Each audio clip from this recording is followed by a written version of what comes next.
I had spent 15 years saving for this moment. Every extra shift, every missed vacation, every penny pinched had been for one singular purpose: to own a piece of America that was truly mine. When I finally found the perfect house in Meadowbrook Estates, I felt like I had achieved something monumental. The property was not extravagant by any means, but it had character.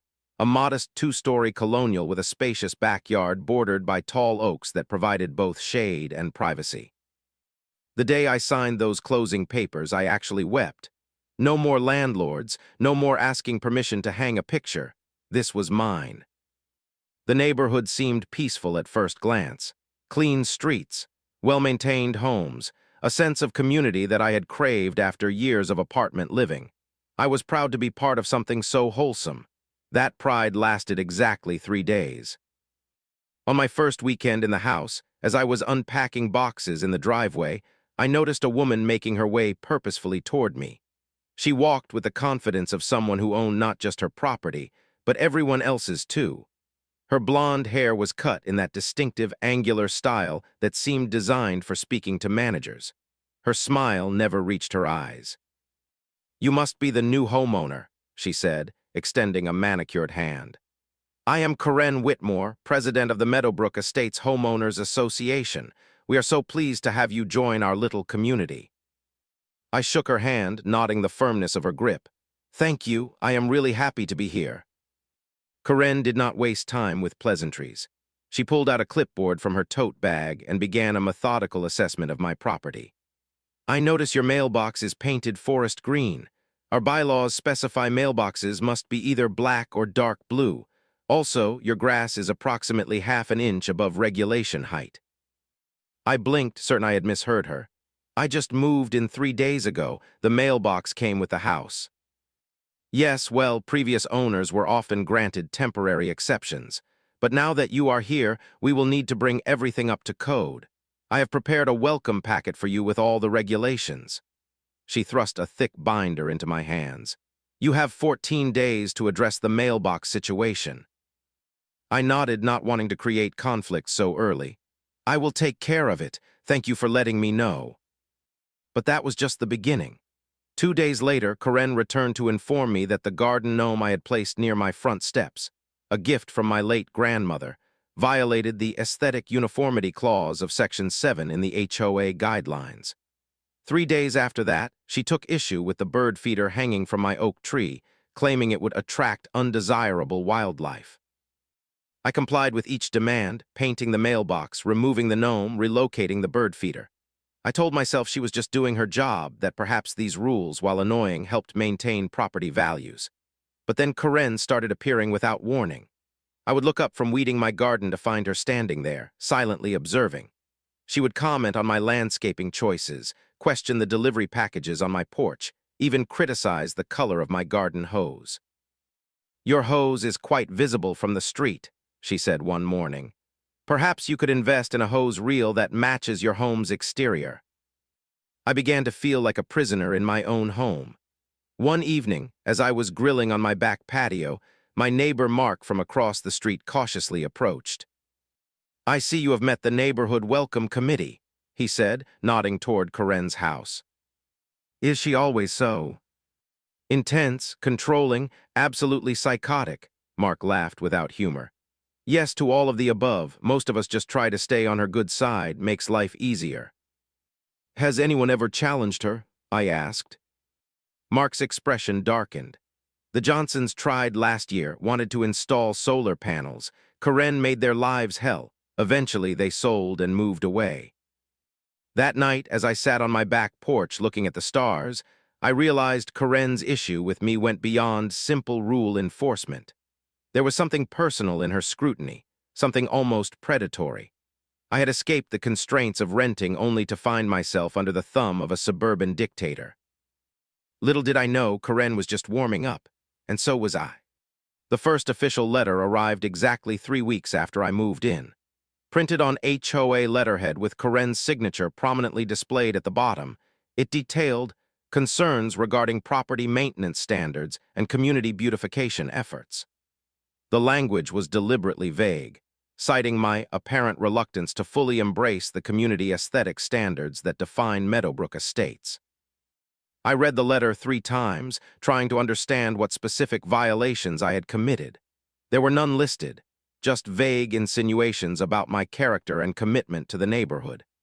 I folded the letter and placed it in a folder I had started specifically for Karen-related documentation. Something told me this would not be the last communication. I was right. 2 days later, I overheard neighbors at the community mailboxes discussing the upcoming HOA meeting agenda.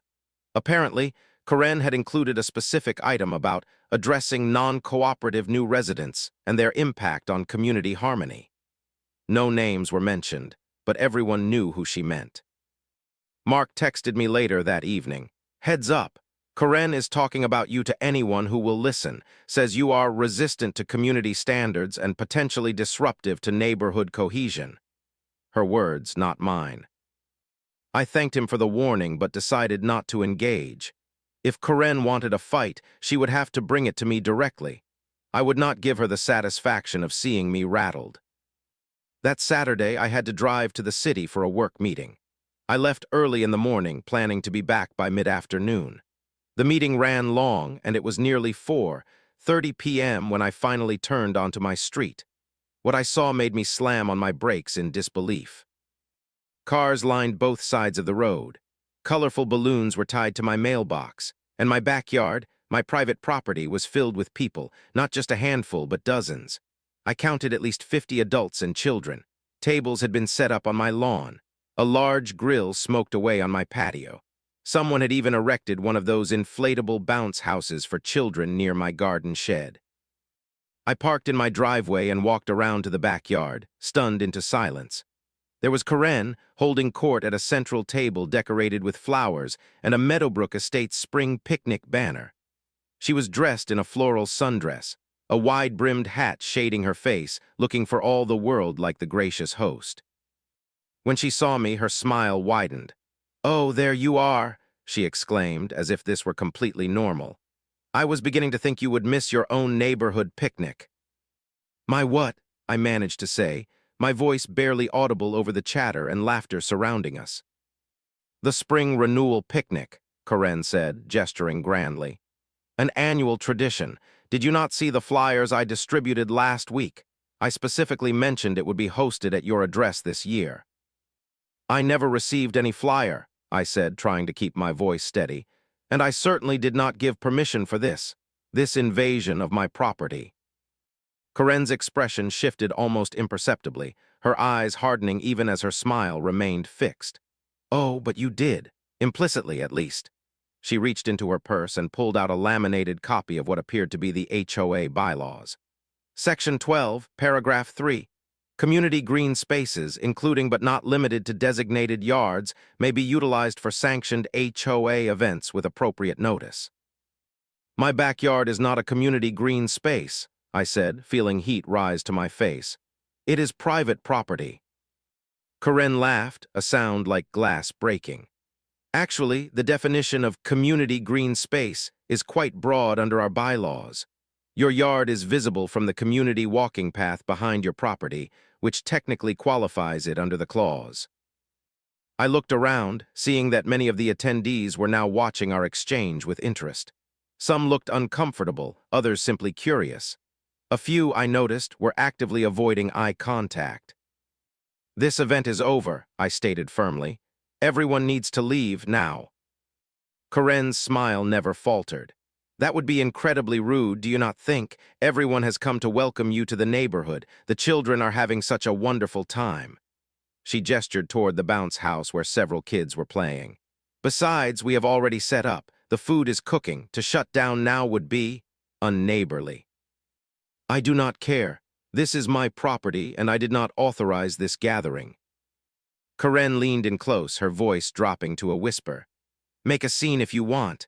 It will only confirm what I have told the board about you, that you are uncooperative, confrontational, not Meadowbrook material." She straightened up, addressing a nearby couple loudly enough for others to hear. "Our new neighbor is just feeling a bit overwhelmed by all the attention. Let us give him space to acclimate to our community traditions." I stood there, paralyzed by the sheer audacity of her actions. People continued to eat, drink, and socialize on my lawn at my expense without my consent. Some nodded sympathetically in my direction, but no one left.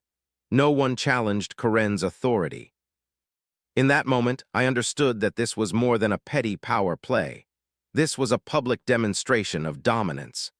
Karen was showing the entire neighborhood that she could do whatever she wanted, wherever she wanted, even on my property.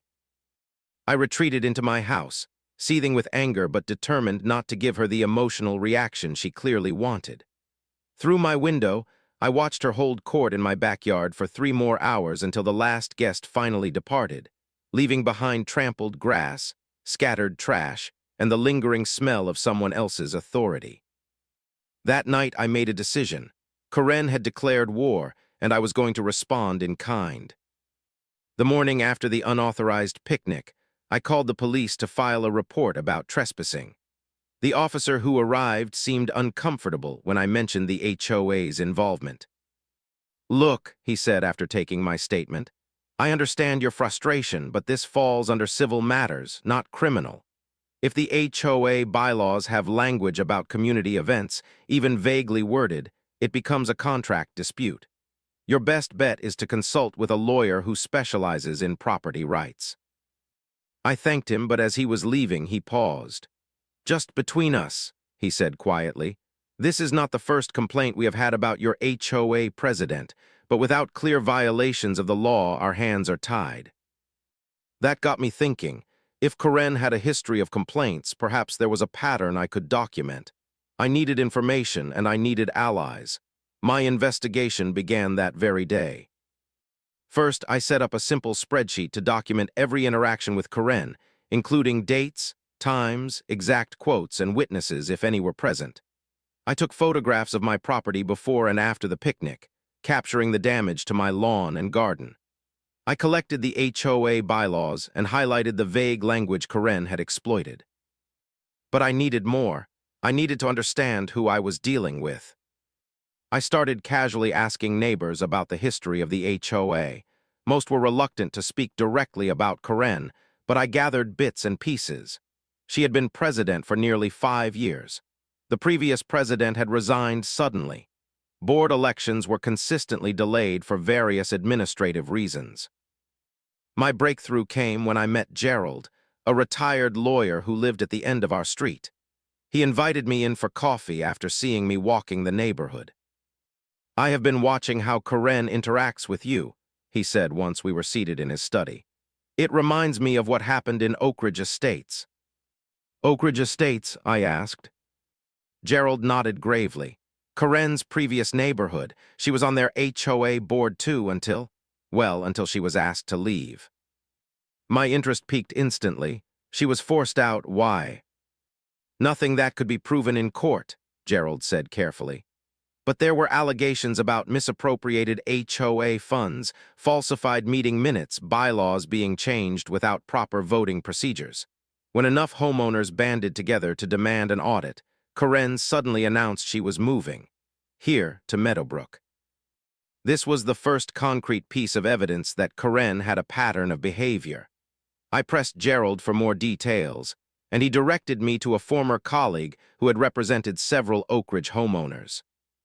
The next day, I drove to Oak Ridge Estates, about 30 miles away. I located a coffee shop near the neighborhood and waited. Gerald had arranged for me to meet with a former Oak Ridge HOA board member named Patricia.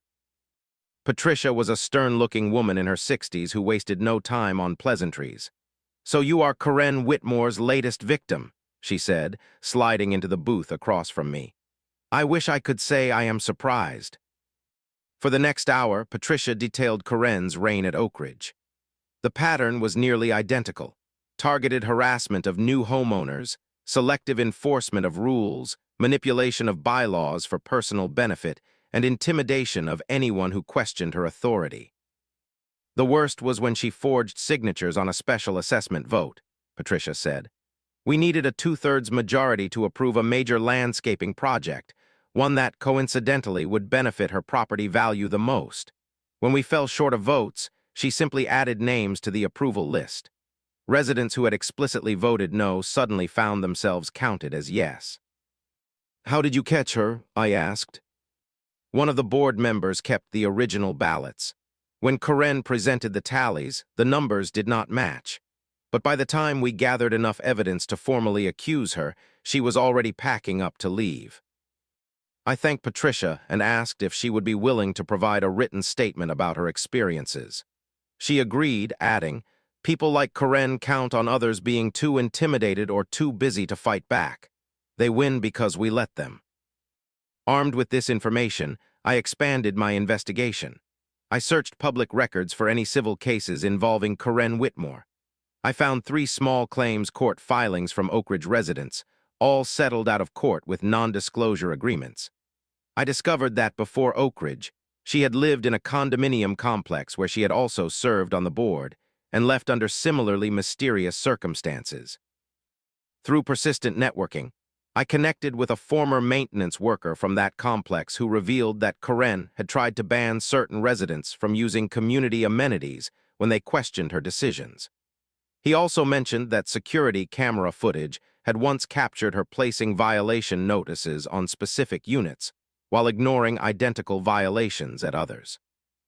Each piece of information revealed the same truth. Karen was not just an overzealous HOA president. She was a calculated manipulator who used rules as weapons and treated communities as her personal fiefdoms. She had perfected a system: identify a community with vague bylaws, secure a leadership position, intimidate anyone who might challenge her, and when the walls began to close in, move on to the next target. I began compiling a comprehensive dossier, including testimonials, public records, and documented patterns of behavior. I also started researching state laws regarding HOAs, property rights, and harassment. Karen had made a critical error in choosing me as her next target.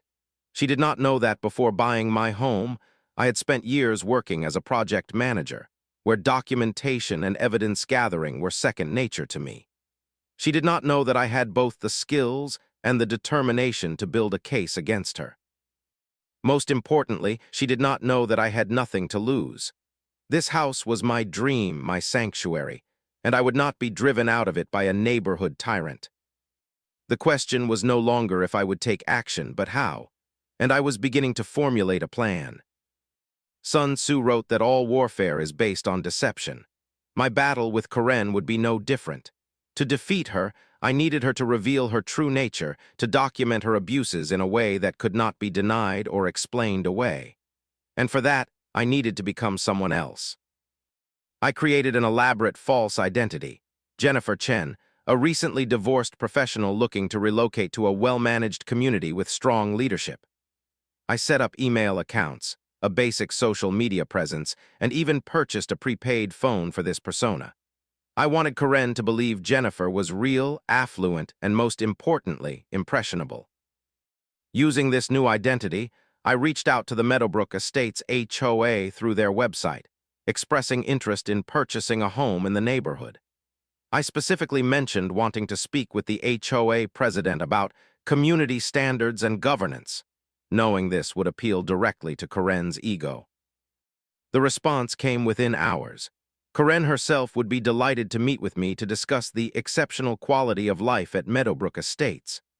We arranged to meet at a coffee shop 15 miles away, far enough that no neighbors would accidentally spot us. In preparation for this meeting, I invested in a small body camera disguised as a lapel pin. It was legal in our state to record conversations in which one party, me, consented to the recording. But I still consulted with my friend Diane, a paralegal, to ensure I would not cross any legal boundaries. "Just do not edit the footage in a way that misrepresents what was said," Diane advised. "Record the entire conversation from beginning to end. That way, no one can claim it was taken out of context." The day of the meeting arrived. I dressed differently than my usual style, wearing business attire and light makeup to alter my appearance just enough. Karen had only seen me in casual clothes, usually while I was working in my yard or moving in. I also wore sunglasses and styled my hair differently. It was not a perfect disguise, but it would be sufficient for someone who had only interacted with me briefly. I arrived early and selected a table in the corner where I could set up my phone as a backup recording device. When Karen walked in, I recognized her immediately, the same rigid posture, the same calculating smile. But her demeanor was different. Without an audience of intimidated neighbors, she seemed almost charming. "Jennifer, so lovely to meet you," she said, extending her hand. "I brought some materials about our community that I think you will find enlightening." She spread brochures and community newsletters across the table, all featuring her prominently in various official capacities. I noticed she had brought the HOA bylaws as well, the same document she had used to justify her invasion of my property. "I am so impressed by how organized everything seems," I said, playing the role of an admiring potential resident. "How do you maintain such high standards in the community?" Karen straightened, clearly pleased by the question. "Leadership," she said simply. "A community is only as strong as those willing to enforce its values.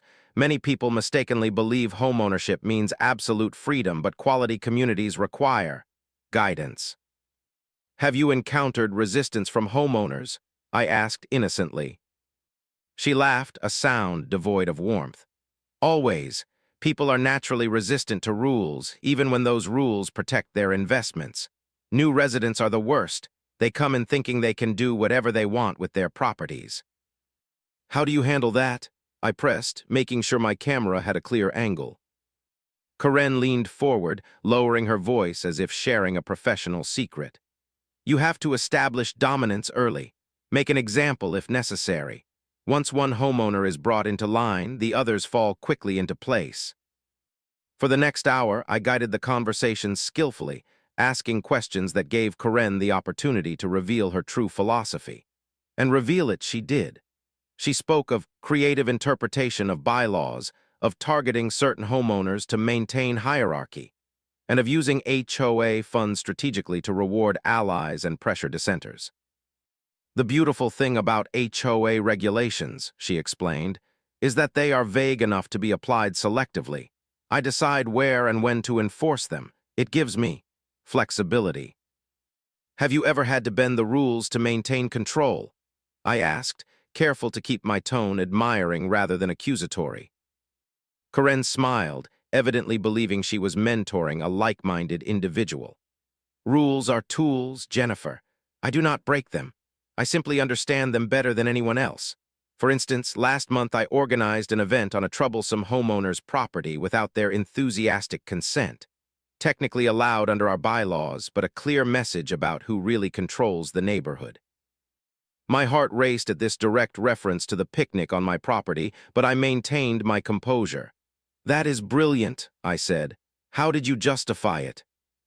"There is language about community spaces that I expanded upon," Karen said with a dismissive wave. "The important thing is not the justification but the display of power. No one has questioned my authority since." By the end of our meeting, Karen had provided me with a virtual confession, detailing manipulation of HOA finances, selective enforcement against problem residents, and even admitting to entering properties without permission to document violations. As we parted ways, she pressed a business card into my hand. "Call me directly when you are ready to make an offer on a home in Meadowbrook. I can help ensure your application receives preferential treatment." I thanked her profusely, promising to be in touch soon. As soon as she was out of sight, I retrieved my phone, verified that both recordings were intact, and exhaled deeply. The evidence I had just collected was damning. Karen had admitted to actions that violated not just HOA regulations, but potentially state laws regarding harassment and fraud. That evening, I carefully reviewed the footage, transcribing key statements and noting timestamps. I organized this information alongside the testimonials from her previous communities and the documentation of her actions against me. What emerged was the portrait of a serial abuser of power who had been operating unchecked for years. With Diane's help, I prepared formal complaints to file with the City Housing Board, the State HOA Oversight Committee, and the Meadowbrook Estates HOA Board itself. Each packet contained meticulously organized evidence, clear timeline of events, and specific violations of bylaws, regulations, and laws. The trap had been set. Now it was time to spring it. Information travels quickly in small communities, especially when that information threatens the established order. Within days of filing my complaints, subtle shifts began to occur in the neighborhood dynamics. Karen's usually confident stride seemed hurried. Her practiced smile appeared strained. She was still making her rounds, clipboard in hand, but there was a nervous energy to her movements that had not been there before. I maintained my routine, tending to my garden, greeting neighbors politely, giving no indication that I had initiated proceedings against her. When she left yet another violation notice on my door, this one citing excessive ornamental plantings in my backyard, I simply filed it away with the others and sent a polite email acknowledging receipt. My strategic silence was clearly unsettling to her. She had expected confrontation, perhaps even hoped for it. An emotional outburst from me would have confirmed her narrative about the difficult new resident. Instead, she got calm compliance paired with unnerving pleasantness. One morning, as I was retrieving my mail, Karen approached directly, abandoning her usual passive-aggressive tactics. "I hear there is an investigation being conducted regarding our HOA practices," she said without preamble. "You would not happen to know anything about that, would you?"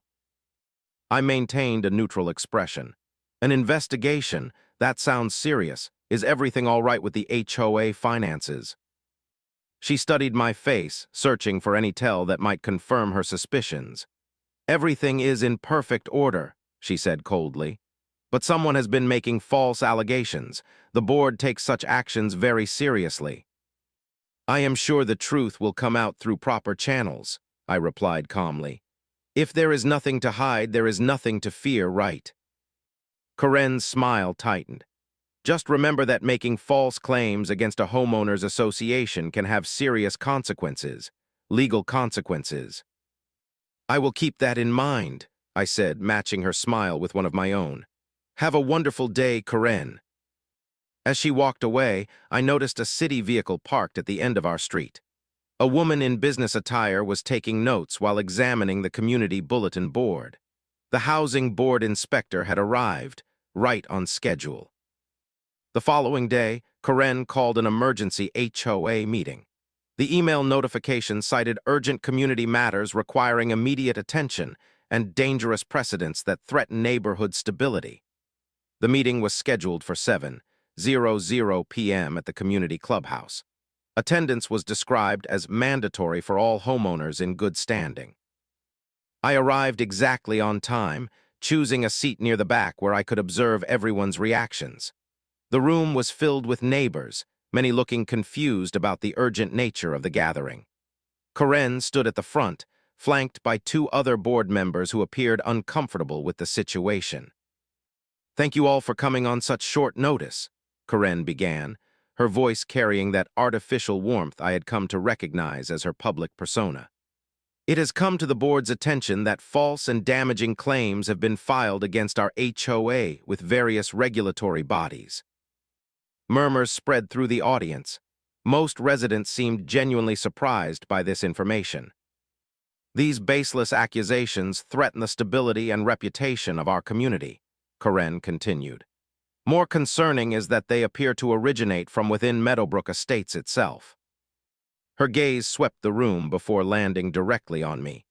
"When someone moves into our community, they agree to abide by our standards and procedures. When they instead choose to attack those standards, they attack all of us, our property values, our way of life." Several neighbors turned to look in my direction, connecting Karen's unsubtle hints to the newest resident. "I would like to address these allegations directly," Karen declared. "First, regarding the spring renewal picnic. This event has been a tradition for years, rotating between appropriate community spaces as designated in our bylaws. The suggestion that this constituted trespassing is not just false but malicious." I remained silent, making no effort to defend myself. This was Karen's show, and I was content to let her perform. With each false statement and mischaracterization, she was digging herself deeper. "Furthermore," she continued, her voice rising, "the claim that I have selectively enforced regulations is absurd. Every violation notice is documented and justified, every decision transparent." At this, I noticed several neighbors exchanging skeptical glances. Clearly, I was not the only one who had experienced Karen's arbitrary enforcement. As Karen continued her defensive monologue, I observed the cracks forming in her carefully constructed image. Her voice occasionally wavered. She repeated herself. When questioned about specific incidents by braver residents, she became defensive rather than authoritative. The neighborhood was seeing what I had seen from the beginning, a bully whose power existed only because others granted it to her. And that power was beginning to slip through her fingers. I left the meeting without speaking, knowing that my silence was more powerful than any argument I could make. The evidence I had submitted would speak for itself. The official investigation was already underway, and Karen's public unraveling had just begun. The official notice arrived on a Tuesday, delivered by certified mail to Karen's address with copies sent to all HOA board members and posted on the community bulletin board. The letterhead from the State Housing Authority was imposing, the language formal but unambiguous. Notice of investigation into alleged violations of Homeowners Association regulatory compliance. The document outlined several serious concerns: misappropriation of HOA funds, falsification of meeting minutes, selective enforcement of bylaws, harassment of homeowners, and unauthorized access to private property. Most significantly, it announced the immediate suspension of Karen Whitmore as HOA president pending the investigation's outcome. The effect on the neighborhood was immediate and profound. Neighbors who had previously avoided eye contact now stopped to chat with me. People shared their own stories of intimidation and arbitrary enforcement. The fear that had gripped Meadowbrook Estates began to dissolve, replaced by cautious optimism and, in some cases, outright celebration. Karen, however, was not going quietly. She circulated an email to all residents claiming she was the victim of a coordinated smear campaign and demanding a community meeting to clear her name. The remaining board members, perhaps sensing which way the wind was blowing, scheduled the meeting but insisted on a neutral moderator, a local attorney with expertise in HOA regulations. On the evening of the meeting, the community clubhouse was packed beyond capacity.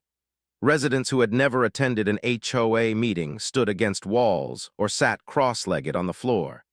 The atmosphere crackled with tension and anticipation. Karen arrived last, dressed formally as if attending a court proceeding. She took a seat in the front row, back straight, eyes forward. The temporary board chairman opened the meeting with a brief explanation of recent events and introduced the moderator, who established ground rules for civil discourse. When it was Karen's turn to speak, she approached the podium with practiced dignity. "I have served this community faithfully for 5 years," she began. "Every action I have taken has been in service to maintaining our property values and community standards. These accusations are not just false. They are malicious attempts to undermine the stability we have all worked so hard to build." She spoke for nearly 15 minutes, portraying herself as a dedicated volunteer being persecuted for enforcing necessary rules. Some neighbors nodded in agreement. Others looked skeptical. When she finished, the moderator asked if anyone wished to respond. That was my cue. I stood and walked slowly to the front of the room, carrying a laptop and a small portable speaker.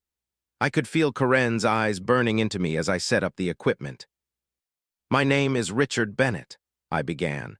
"Many of you know me as the new resident on Oakwood Drive. What you may not know is that before moving here, I researched this community extensively. Part of that research involved meeting with the HOA president to understand how Meadowbrook Estates is governed." I opened my laptop and connected it to the speaker.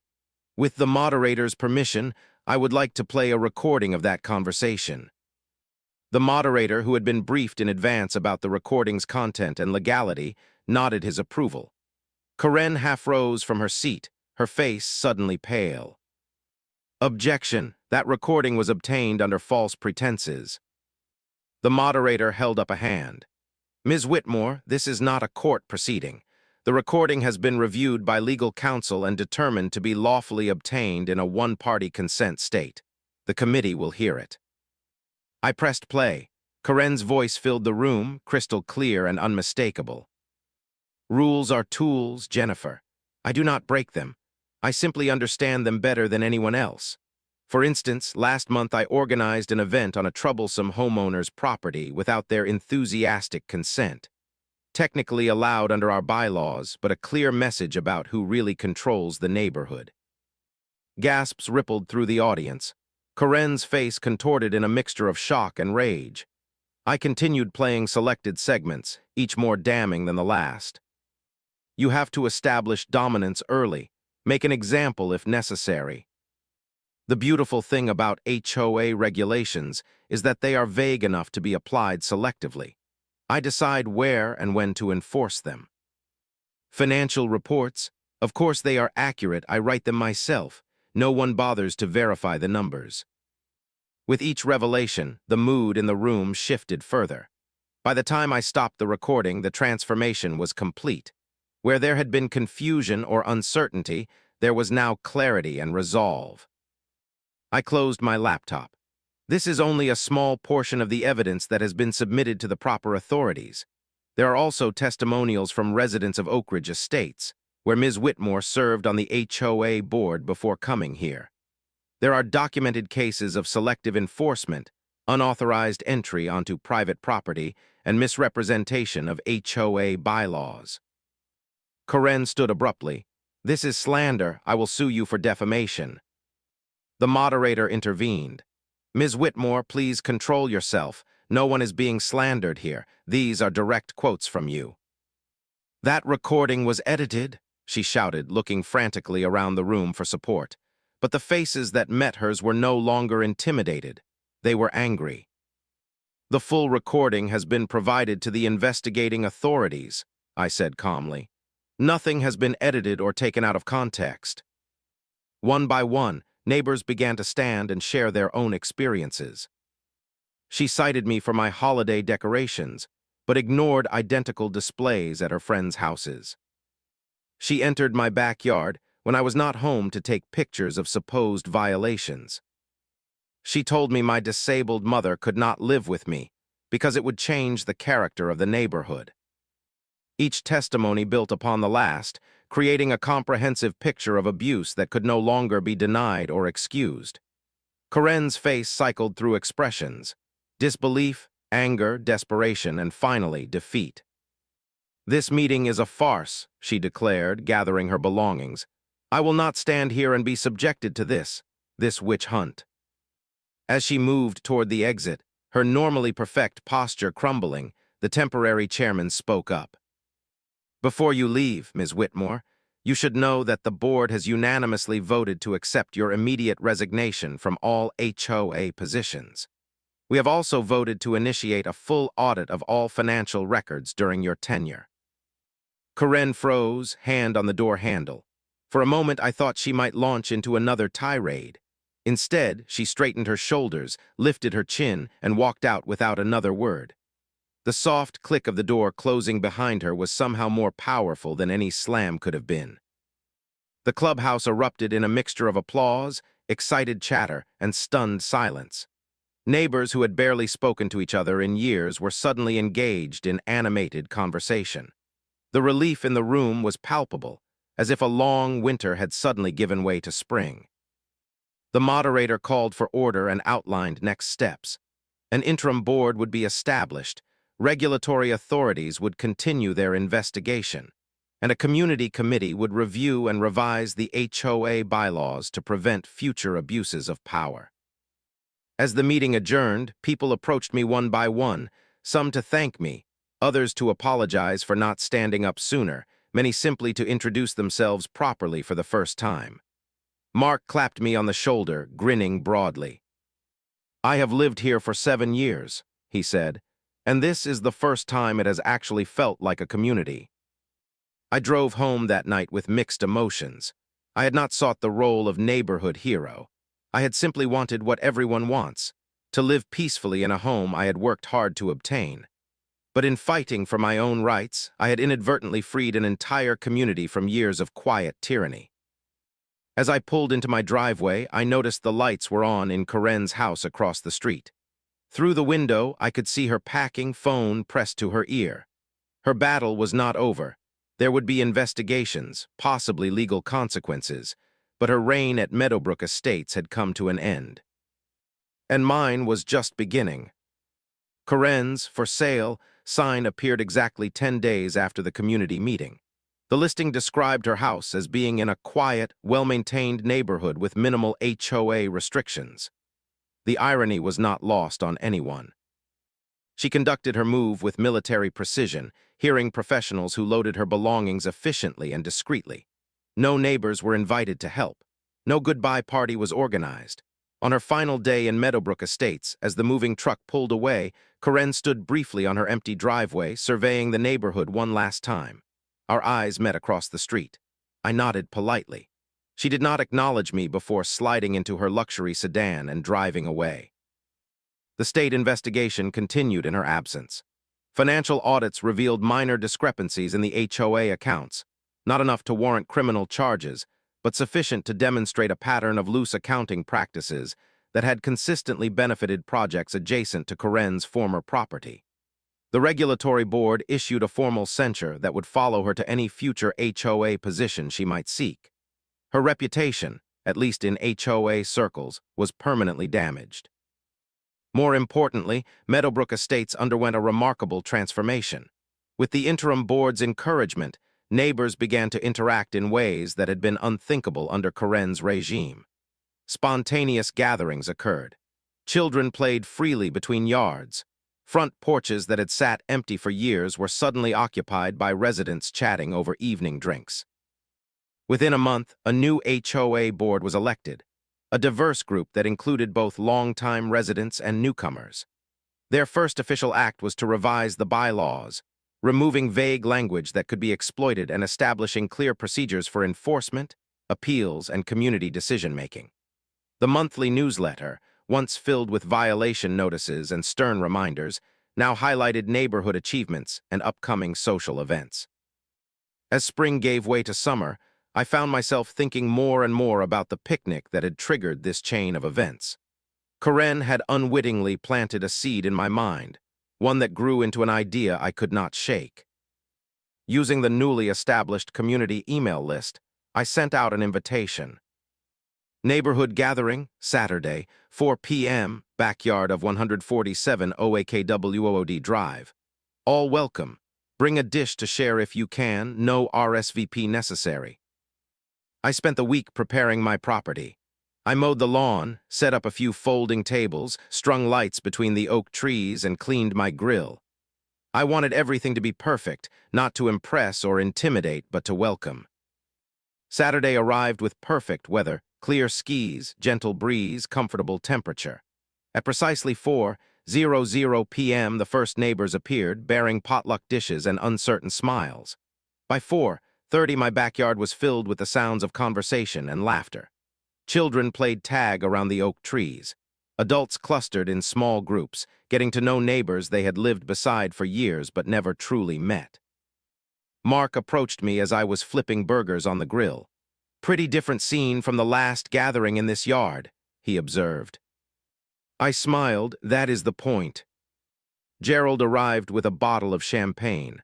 "For the host," he said, handing it to me. "A small token of appreciation from all of us, not just for this lovely gathering, but for everything else." "I did not do it alone," I reminded him. "Everyone played a part once they found their courage." "True enough," he agreed, "but someone had to go first." As the evening progressed, I found myself in conversation with Patricia Johnson, who had recently been elected HOA president. Unlike Karen, Patricia was soft-spoken and thoughtful, with a background in community mediation. "We were thinking of making this an annual tradition," she said, gesturing around my backyard. "The summer unity picnic. Of course, we would rotate locations, get proper permissions, all of that." I laughed. "I might be willing to host again next year, but this time with an actual invitation."